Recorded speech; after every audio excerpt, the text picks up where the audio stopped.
امریکہ اور چین کے درمیان تجارتی جنگ کی شدت میں کمی لانے کے لیے آج بیجنگ میں مذاکرات ہوئے، جنہیں امریکی وزیر خزانہ اسٹیو نیوچن نے تعمیری قرار دیا۔ اب مذاکرات کا اگلا دور واشنگٹن میں اگلے ہفتے متوقع ہے۔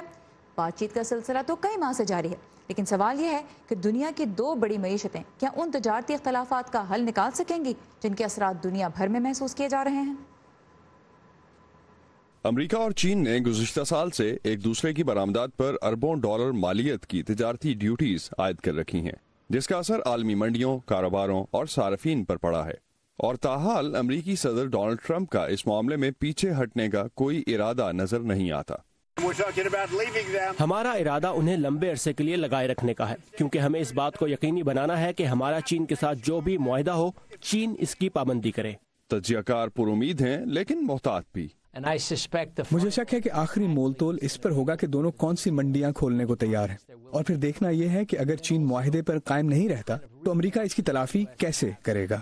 امریکہ کی کوشش ہے کہ بیجنگ کو اس بات پر راضی کیا جا سکے کہ وہ منڈیوں میں مداخلت اور سبسڈیز دینے کی اپنی پالیسیز میں تبدیلی لائے۔ چین کو اپنی ریاستی اجارہ داری پر قائم بند معیشت کے حوالے سے کچھ کرنا ہوگا۔ انہیں ٹیکنالوجی کی جبری منتقلی، دانشورانہ جائیداد کی چوری اور ایسے ضابطوں کے حوالے سے کچھ کرنا ہوگا جو صرف امریکہ ہی نہیں بلکہ دوسری غیر ملکی کمپنیز کو بھی چینی مارکیٹ سے باہر رکھنے کی وجہ ہے۔ امریکہ کی حکمت عملی سے اب تک ملے جلے نتائج سامنے آئے ہیں۔ چین نے اس بات پر رضامندی کا اظہار کیا ہے کہ وہ اپنی منڈی کو مزید کھولے گا، لیکن ساتھ ہی وہ خود پر لگے صنعتی جاسوسی کے الزامات کو رد کرتا ہے، جیسے کہ ٹیک کمپنی ہواوے کے کیس میں۔